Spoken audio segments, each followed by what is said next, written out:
My girlfriend insisted I meet her parents over dinner. She insulted me in Italian all night, thinking I didn't understand anything. He's too dumb to realize it, she laughed. After dinner, I thanked her parents in perfect Italian and recounted, one by one, all the lies she'd told them. I'd been dating Sophia for 7 months when she finally invited me to meet her parents. 7 months of dating, of dinners and movies and weekend trips, of her meeting my friends, my co-workers, my sister. But her parents had always been off limits. Too busy, not the right time. They're very traditional. They need to warm up to the idea. Then one Tuesday, she texted me, dinner at my parents' house Saturday, 6 p.m. Dress nice. No question mark. Not really an invitation, more of a summons. They don't speak much English, she warned me in the car on the way there. Saturday evening, golden hour light. She was checking her makeup in the visor mirror, reapplying lipstick. Just smile and nod a lot when they talk. I'll translate everything for you. Make sure you understand. It'll be fine. Sounds good, I said, hands on the wheel, following her directions through a neighborhood I'd never been to. She squeezed my hand. They're going to love you. I've told them so much about you. They're excited to finally meet you. What did you tell them? Just, that you're sweet, that you treat me well, that you have a job. She laughed. They're very old-fashioned. They care about that stuff. Her parents' house was in an older neighborhood, well-maintained homes from the 70s, big yards, mature trees, her father's truck in the driveway, a newer Ford, clean, well cared for, garden beds along the front of the house, tomatoes on stakes, basil, oregano, peppers, all thriving. The house smelled like garlic and wine and fresh bread the moment we walked in, warm, inviting, homey in a way my sterile apartment never was. Her mother came to the door immediately, short woman, maybe 5'2", round, warm smile, gray hair pulled back, apron tied around her waist. She hugged me without hesitation before Sophia could even introduce us, said something in rapid Italian, kissed both my cheeks, held my face in her hands. Her father appeared behind her, tall, solid build, gray hair, weathered face, working man's hands, firm handshake, strong grip. He looked me up and down, sizing me up, assessing, then nodded once, short, curt. We sat down to dinner in their dining room. Small table, 4 chairs, white lace tablecloth that looked handmade, candles already lit, photos covering the walls, Sophia as a baby, as a child, school pictures, family gatherings, a faded wedding photo of her parents from what looked like the 70s. The food was already laid out when we sat down, homemade pasta. You could tell it was fresh, not from a box. Fresh bread still warm from the oven. Red sauce simmering in a ceramic bowl. Steam rising. Meatballs the size of tennis balls. Salad with oil and vinegar. A bottle of red wine already open and breathing on the table. Sophia poured wine for everyone. Her mother said something, gesturing toward me with her wine glass. Smiling. Warm. Sophia smiled at me, touched my arm, then turned to her mother and responded in Italian. Sì, mamma. Ha un buon lavoro. Guadagna abbastanza. Lavora con I computer. Non devi preoccuparti di niente. Yes, mom. He has a good job. He makes enough. Works with computers. You don't need to worry about anything. She looked back at me, translated with a smile. She asked if you have a good job. I told her yes. You're doing really well. She worries about stuff like that. I nodded politely at her mother. Thank you so much for having me. This all looks absolutely amazing. I really appreciate you going to all this trouble, Sophia translated. Her mother beamed, reached across the table and patted my hand, said something else in Italian that made Sophia laugh. She says any friend of mine is family. That's very kind, I said. Her father said something then, gruff voice, short sentence, looking directly at me, studying my face. Sophia laughed lightly, waved her hand, responded, Gli ho detto che sei intelligente, papà, anche se a volte sei un po' lento a capire le cose. Ma è carino. I told him you're smart, Dad, even though sometimes you're a bit slow to understand things. But he's nice. She turned to me, still smiling. He said you seem like a nice guy, very polite, good manners. I smiled at him. I really appreciate that, sir. I have a lot of respect for Sophia, and for you both. She talks about you all the time. Sophia translated. Her father grunted, drank his wine, didn't smile. The conversation continued like that for the first 20 minutes, back and forth in Italian. Sophia translating selected pieces for me, keeping me included, making sure I felt part of the conversation, or so it seemed. I ate my pasta, complimented the food, asked questions about the house, the neighborhood, how long they'd lived here. Sophia translated everything. Her parents responded warmly. Then her mother asked another question, longer this time, more animated, gesturing with her hands, looking between Sophia and me. Sophia's tone shifted subtly when she answered, sharper, faster, less warm, more casual. Non è molto ambizioso, mamma. Probabilmente non andrà da nessuna parte nella vita. Non ha grandi sogni, ma è carino e mi compra cose quando glielo chiedo.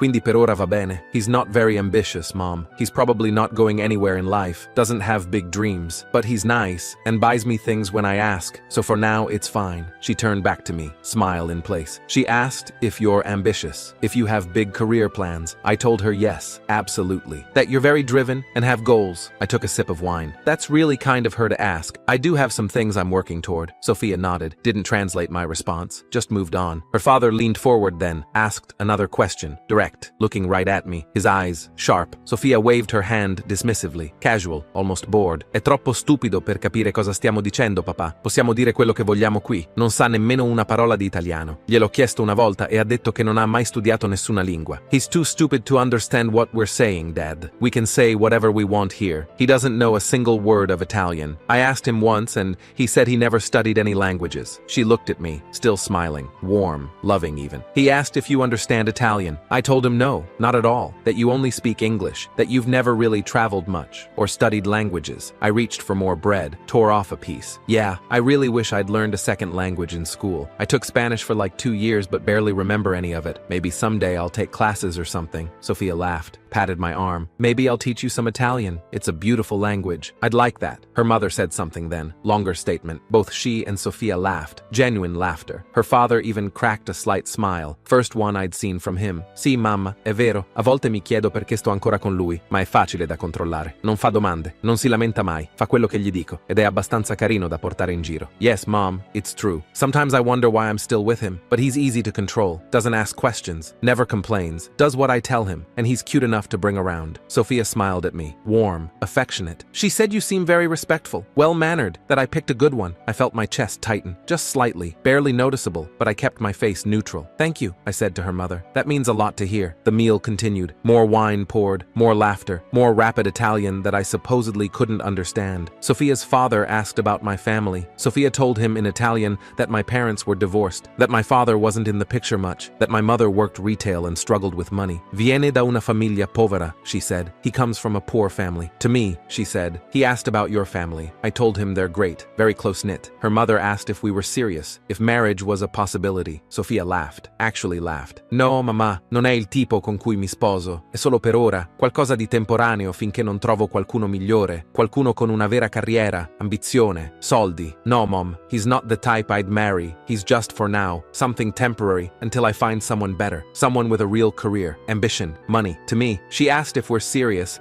I told her we're taking things slow, one day at a time. I nodded, drank more wine, felt it burn going down. Her father asked what I did for work. Sofia told him I worked in IT, lavoro base, niente di speciale, ripara computer, non guadagna molto, basic work, nothing special, fixes computers, doesn't make much. To me, he's impressed, says IT is a good field. Her mother asked if I'd gone to college. This is where it got worse. Ha abbandonato gli studi, Sofia said, waving her hand dismissively. Non era abbastanza intelligente per finire. Ha provato per 2 anni e poi ha mollato. Ora fa solo lavori semplici. He dropped out, wasn't smart enough to finish. Tried for 2 years, then quit. Now just does simple work. She turned to me. I told them you graduated, that you worked really hard. I felt something cold settle in my chest, but I kept my face calm, neutral. Thank you, I said quietly. The conversation continued like that for another 30 minutes. Sofia slowly dismantling me in Italian while building me up in English. Her parents' expressions changing gradually, from welcoming to pitying, from interested to condescending. She told them I'd borrowed money from her, multiple times. Più di $3,000, non me li ha mai restituiti. Ma cosa posso fare? More than $3,000, never paid me back. But what can I do? She told them I was boring in bed. Non sa cosa fare. È come essere con un ragazzo vergine. Doesn't know what to do. It's like being with a virgin. She told them I had no ambition, no future, no prospects. She told them I was too stupid to realize she was using me. Her parents looked at me differently after each revelation. Pity in her mother's eyes, condescension in her father's face. They thought I was just sitting there, oblivious, smiling like an idiot while their daughter systematically destroyed me, and I let them think it. I stayed calm, ate my pasta, complimented the sauce in English, asked for seconds, laughed at appropriate moments, even though I didn't understand what Sofia was translating. After dinner, her mother stood to clear the plates, started stacking them carefully. Sofia got up to help. I stood too, reached for my plate and Sofia's. Let me help, her mother protested in Italian, shaking her head. No, no, sei nostro ospite, you're our guest. I smiled at her, picked up the plates anyway, and then I spoke. Lascia che ti aiuti, signora. Insisto, let me help you, ma'am. I insist. In perfect Italian, the room went completely silent. Sofia's fork froze halfway to her mouth, meatball still speared on it, her face going completely pale, white, bloodless. Her mother stopped mid-motion, holding 2 plates in her hands, staring at me with her mouth slightly open. Her father's entire body went rigid, eyes locked on me. I smiled warmly at her mother, took the plates from her hands gently, set them on the table. La cena era deliziosa, signora, assolutamente deliziosa. Grazie mille per averci invitato stasera. È stato un vero onore conoscervi entrambi. Dinner was delicious, ma'am. am. Absolutely delicious. Thank you so much for having us tonight. It's been a real honor to meet you both. Her mother's mouth opened. No sound came out. She looked at Sophia, then back at me, confused, hurt, betrayed. Her father stood slowly, chair scraping against the floor, arms crossed over his chest, face like stone. I turned to face all three of them, still holding plates, still calm, voice steady. Voglio chiarire alcune cose che Sofia vi ha detto stasera, alcune bugie che ha raccontato. I want to clear up some things Sofia told you tonight, some lies she told. I spoke, slowly, clearly, deliberately. In the Italian my grandmother had taught me from the time I was 5 years old. The Italian I'd spoken fluently my entire life. The Italian my mother had insisted I learn because it was part of our heritage. The Italian I'd never mentioned to Sofia because she'd never asked about my family, never asked about my background, never cared enough to know. Non ho abbandonato l'università, I said, looking directly at her parents. Mi sono laureato con lode 3 anni fa presso il Politecnico, ingegneria informatica. Ero il secondo della mia classe. I didn't drop out of college. I graduated with honors 3 years ago from the Polytechnic Institute, computer engineering. I was second in my class. Sofia's mother's hand went to her mouth, eyes wide. Lavoro come sviluppatore software senior per una società tecnologica. Guadagno $120.000 all'anno, più del doppio di quello che guadagna Sofia. I work as a senior software developer for a tech company. I make $120,000 a year, more than double what Sofia makes. Her father's jaw clenched. He looked at Sofia. She was frozen, trembling. I continued, set the plates down carefully, stood up straight. Non ho mai preso soldi in prestito da vostra figlia, nemmeno $1. In realtà, pago io per quasi tutto quando usciamo. Cene, biglietti del cinema, weekend, vacanze. Lei raramente tira fuori il portafoglio. I've never borrowed money from your daughter, not a single dollar. In fact, I pay for almost everything when we go out. Dinners, movie tickets, weekends away, vacations. She rarely reaches for her wallet. Her mother sat down slowly, looking at Sofia with an expression I couldn't quite read. Disappointment, shame. La mia famiglia non è povera, I said. Mia madre possiede 3 saloni di parrucchiera. Mio padre è un avvocato, anche se i miei genitori sono divorziati. Mia nonna, che mi ha insegnato l'italiano, era di Napoli. È morta 2 anni fa, ma le ho promesso che non avrei mai dimenticato la lingua. My family isn't poor. My mother owns 3 hair salons. My father is a lawyer, even though my parents are divorced. My grandmother, who taught me Italian, was from Naples. She died 2 years ago, but I promised her I would never forget the language. Sofia's hands were shaking now, wine glass rattling against the table, eyes filling with tears. Not sad tears, panicked tears, caught tears. E non sono stupido, I said quietly, voice still calm, but with an edge now. Ho parlato italiano fluentemente da quando avevo 8 anni. Capisco ogni singola parola che è stata detta qui stasera, ogni insulto, ogni bugia, ogni cosa crudele che Sofia ha detto credendo che io non capissi. And I'm not stupid. I've spoken Italian fluently since I was 8 years old. I understood every single word that was said here tonight. Every insult, every lie, every cruel thing Sofia said believing I didn't understand. Her father spoke then, one word, cold as ice. Sofia, she started talking immediately, fast, desperate, in English, to me, not to her parents. I was joking. It was all jokes. They know I was joking. It's just how we talk in Italian. It's different. The tone is different. You're misunderstanding. Non stavo fraintendendo niente, I said calmly. I wasn't misunderstanding anything. I turned back to her parents. Her mother was crying now, silent tears. Her father looked disgusted, ashamed. Mi dispiace profondamente che abbiate dovuto scoprirlo in questo modo, I said to them. Meritavate di sapere che tipo di persona è diventata vostra figlia, ma dovevate sentirlo da lei, non da me. I'm deeply sorry you had to find out this way. You deserve to know what kind of person your daughter has become, but you needed to hear it from her, not from me. I walked to the door, grabbed my jacket from the hook in the entryway. Sofia jumped up,